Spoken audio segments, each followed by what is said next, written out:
عربوں کے ہاں حرف زوا کے لیے ہے، دعات کی جگہ زوات کہنا کلمۃ اجنبیۃ، اور فقہا کہتے ہیں کلمۃ مستحجنہ، بد کلمہ، فحش کلمہ۔ فقی الہند اور ولی الہند حضرت گنگوئی فتاوی رشیدیہ میں لکھتے ہیں بہرحال پر دال پڑھا کرے، دعات زوات کی باتیں چھوڑے۔ اور بچے نے قرآن پڑھا نا، وَوَضَعْنَا عَنْكَ، تو عرب ہے شیخ یقرأ تبھی ہے شیخ یقرأ، وَوَضَعْنَا، میں نے کہا یا لا یفهم شیخہ جاہل وَيُعَلِّمُهُ قراءۃ خطا، وَوَضَعْنَا عَنْكَ، وَضَعْنَا کیا چیز ہوتی ہے؟ الآرام مستوحشون، جانتے نہیں غریب، اور عربوں پر کلمہ مسلط کرنا مسلمان کا کام نہیں۔ حرمین شریفین کی قرات 4 دانگ عالم میں ہے، جہان سن رہا ہے، غیر المغضوب علیہم ولا الضالین۔ میں نے محقق الاثر سرفراز خان کو کہا، میں نے کہا ظلم کی آپ نے تنقید متین میں کیسے لکھ دیا آپ نے کہ اکثر اہل حق زوات کہتے ہیں؟ کیوں زوات کہتے ہیں؟ آپ خود دعات کہہ رہے ہیں۔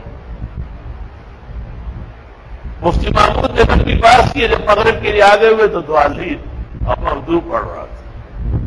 اس لیے زوات نہ پڑھا کرو، توبہ استغفار کرو اور وہ نماز بربادی سے بچاؤ۔ حرف زوات نہیں ہے عربی میں، زوا کے لیے ہے، دعات کی جگہ زوات برا ہے، منع فرمایا فقہا نے۔ وہ محتاط طبقہ جن جیسے محتاط پیدا نہیں ہوئے، وہ کہتے ہیں کہ اگر کسی نے دعات کی جگہ زوا پڑھا نماز فاسد ہو جائے گی، اور اگر یہ عقیدہ بھی ہو تو کافر مرتد ہو جائے گا۔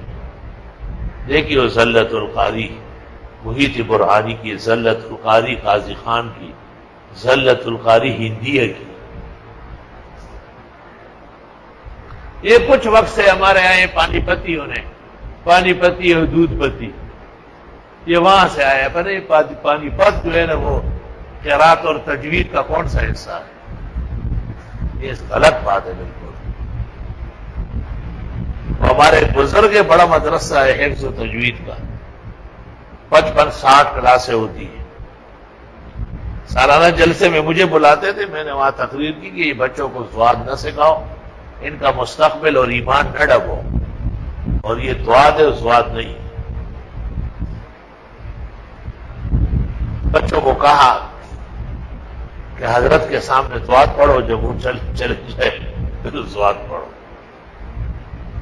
تو ایک دن ہمارے مہمان سے باتیں ہو رہی تھی کہ یہ بدعتی لوگ وہاں نمازیں پڑھتے ہیں پھر بھی صحیح نہیں ہوتے۔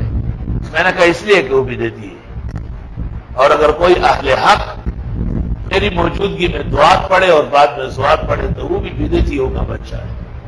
وہ کون سا اہل حق ہے؟ سمران کو میں تا سنگر طالب ہوئے کہ مفتی صاحب خپکی کی دعات پڑھے، شاہجہاں شفیع زوات سچ سے دلیل جیسا۔ آپ بچوں کو لے کر کے انہوں نے قراءت پڑھی ہے اور حرمین لے چلتے ہیں، خصوصی اجازت آپ کو ملی ہے، تو حرمین شریفین میں 5 وقت کا امام جو قراءت کرتا ہے دعات کی کرتے ہیں، زوات نہیں جاتے۔ آپ ان کے سامنے زوات پڑھے کہ آپ کو گریبان سے پکڑ دیں کہ ہماری موجودگی میں آپ تحریف کر رہے ہیں۔ تو بعض لوگ کہتے ہیں کہ علامہ آلوسی نے روح المعانی میں انہوں نے جو بحث کی اس میں غلطی ہے۔ یہاں کراچی میں ایک مولوی صاحب نے میرے دلائل و تقریر سن کے ایک پمفلیٹ نکالا، مجھے بھیجا، وہی پانی پتی ہے۔ میں نے اس کے اوپر لکھا کہ دودھ پتی والا یہ بتائے کہ چند سال پہلے آپ بڑے بڑے قراء کو لاتے تھے اور لاکھوں روپے ان کے سر پر لیتے تھے اور ان سے مظاہرہ کراتے تھے، وہ دعات پڑھتے تھے یا زوات پڑھتے تھے؟ تو اعتراض کیا کہ وہ سب دعادی۔ تو میں نے کہا زوادی آپ رہ گئے اور چند دودھ پتی والے رہ گئے۔ اور یہ پانی پت جو یہ کسی قرات کا نام نہیں، یہ ایک عورت تھی بوڑھیا، وہ چکی چلاتی تھی اور اس کے ساتھ گاتی تھی، اسی سے وہ پیدا ہو گیا۔ وہ قرات نہیں ہے، وہ قرات کی نقل ہے۔ وما ہوا علی الغیب بدنین، اور نہیں ہے یہ پیغمبر غیب کے علوم پر بخل کرنے والے اگر یہ دعا دیں، دعا دی ہے الحمدللہ، اور اگر دعا کی جگہ یہاں زوا پڑھا جائے، ایک قرات زوا کی بھی ہے، تو پھر مطلب ہے کہ نہیں ہے پیغمبر غیب کے علوم میں متہم اس طرح کہ اللہ نے ان کو علم غیب دیا ہو اور وہ آگے امت کو نہ دے، اس طرح نہیں ہے۔